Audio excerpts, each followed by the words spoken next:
विवादों से घिरी ट्रेनी आईएएस पूजा खेडकर पर यूपीएससी ने बड़ा एक्शन लिया है। यूपीएससी ने उनकी अस्थायी उम्मीदवारी रद्द कर दी है। साथ ही पूजा खेडकर के भविष्य में किसी भी परीक्षा या चयन में शामिल होने पर रोक लगा दी गई है। अब वे भविष्य में भी आईएएस या आईपीएस नहीं बन पाएंगी।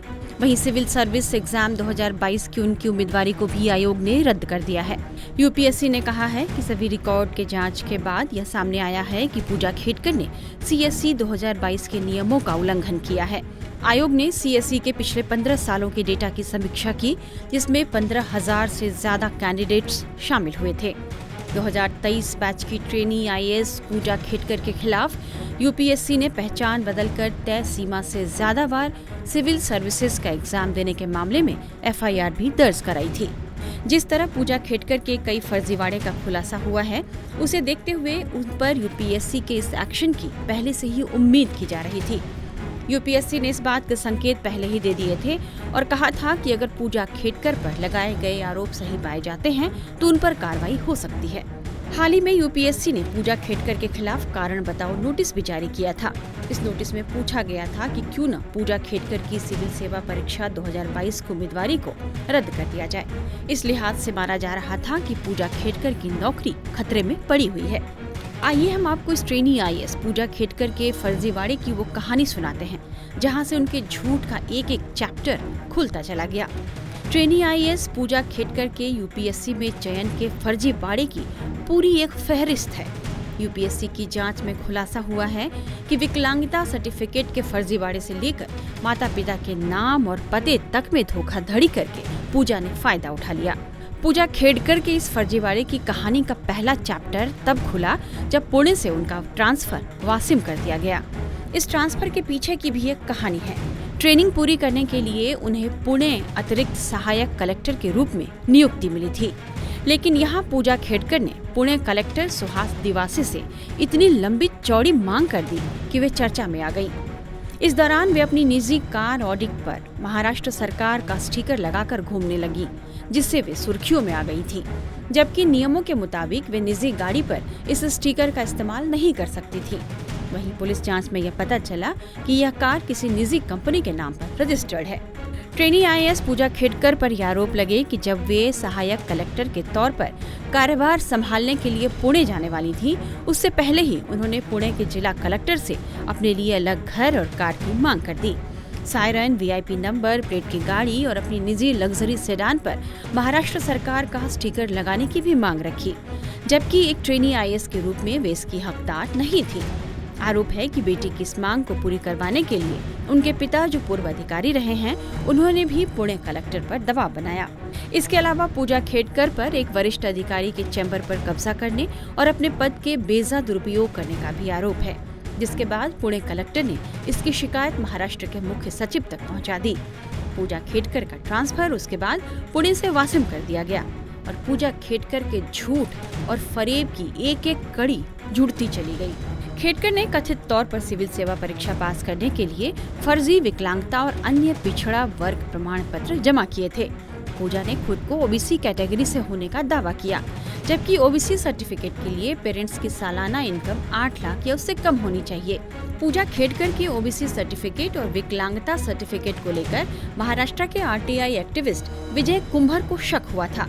तब उन्होंने इसकी छानबीन की और अपनी शिकायत दर्ज कराई।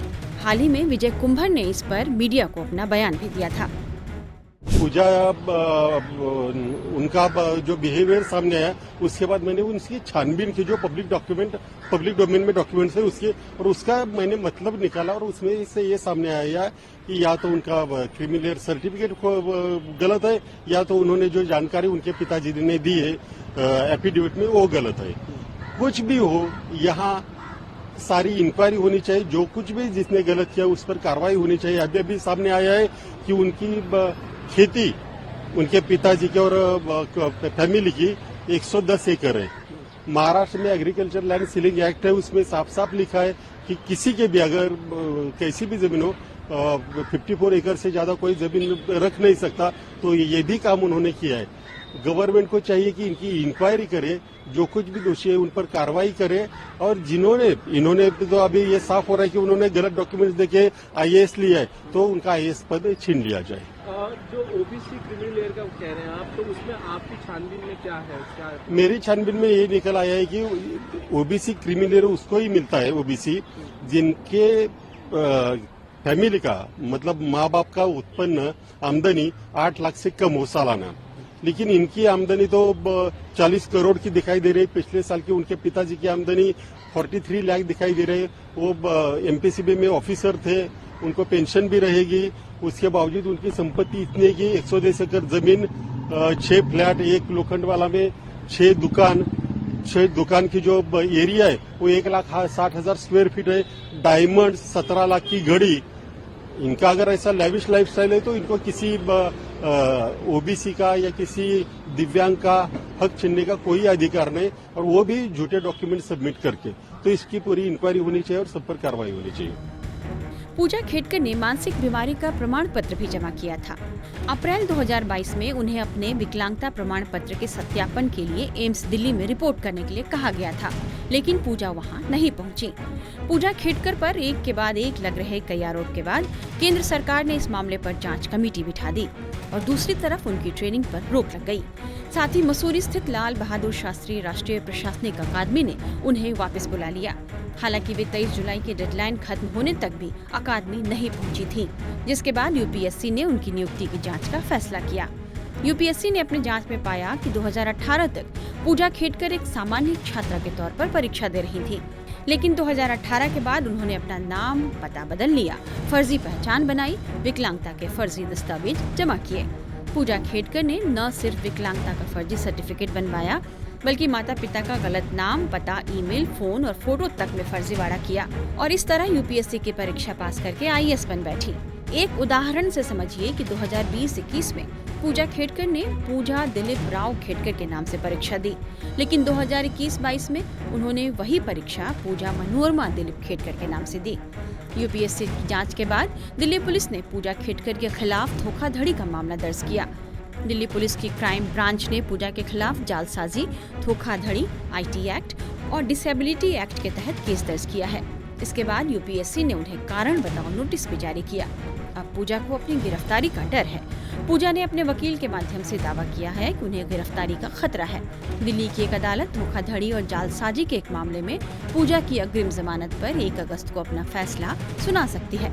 आईएएस की परीक्षा पास करके इस पद का हनक और रौब दिखाने के चक्कर में गाड़ी, बंगला और दफ्तर लेने की पूजा खेडकर की जिद की बोतल से उसके फर्जीवाड़े का ऐसा जिन बाहर निकला, जिससे यूपीएससी समेत अब हर कोई हैरान है।